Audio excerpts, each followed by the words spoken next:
যে মেয়ের সংসারে মেয়ের মা পণ্ডিত সাজে সে সংসার কখনো টিকে না। এটাই সত্য, এটাই বাস্তব। আর আমি যতটুকু জানি, আমার মেয়ে কখনো স্বামীর সংসারে অভাব অনটনে নাই, কোনো অসুবিধাই নাই। তুমি কি বুঝাতে চাইতেছো?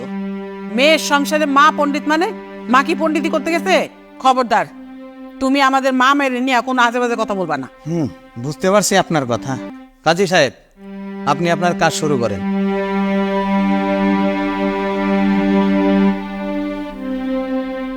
এক মিনিট মাতবর সাহেব, ডিভোর্স হওয়ার আগে আমি কিছু কথা বলতে চাই। আসলে একটা মেয়ে ভাগ্যবতী তখনই হয় সে যখন একটা সংসারী স্বামী পায়। সে হোক বড় হোক গরিব, মূল কথা সে একজন সংসারী স্বামী। আমার স্ত্রী আমার সংসারে আসার পর সে শিকল বন্দী হয়ে গেছে। আমার সংসারে তার কোনো স্বাধীনতা নেই। আসলে সেই স্বাধীনতা বলতে কি বোঝাচ্ছে আমি জানি না। তবে আমার সাধ্য অনুযায়ী আমার স্ত্রীকে খাওয়ানোর পরে আমি কোনো কিছুতে কমতি রাখিনি। আমার যতটুকু সাধ্য আছে সেই সাধ্য অনুযায়ী আমি আমার স্ত্রীকে সবসময় ভালো রাখার চেষ্টা করছি। আমার সংসারে কি এমন কাজ আছে? আমার সংসারে তার হয়তো অল্প কিছু কাজ। সে সংসারে কাজ করবে, সে 5 ওয়াক্ত নামাজ কালাম পড়বে, পর্দাশীল হবে এবং সবসময় সে পর্দা করবে।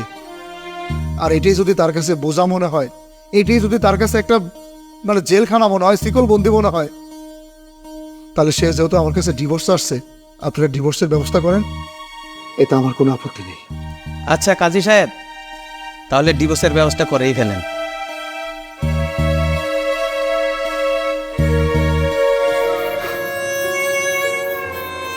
একদিন আগে এই বাড়িতে আমার ওয়াইফ ছিল, আমার ভালোবাসার মানুষ ছিল।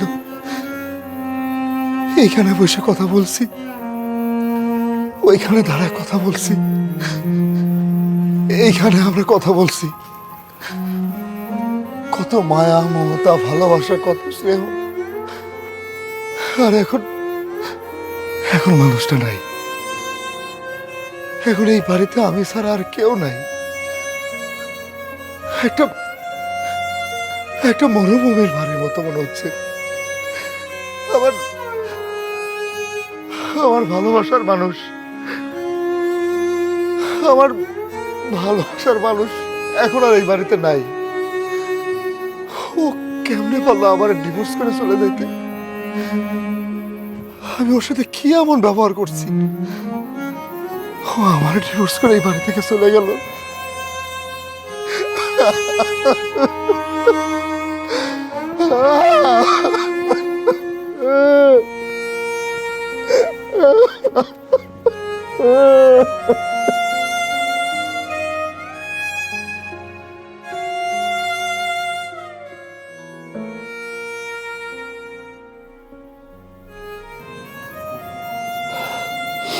না,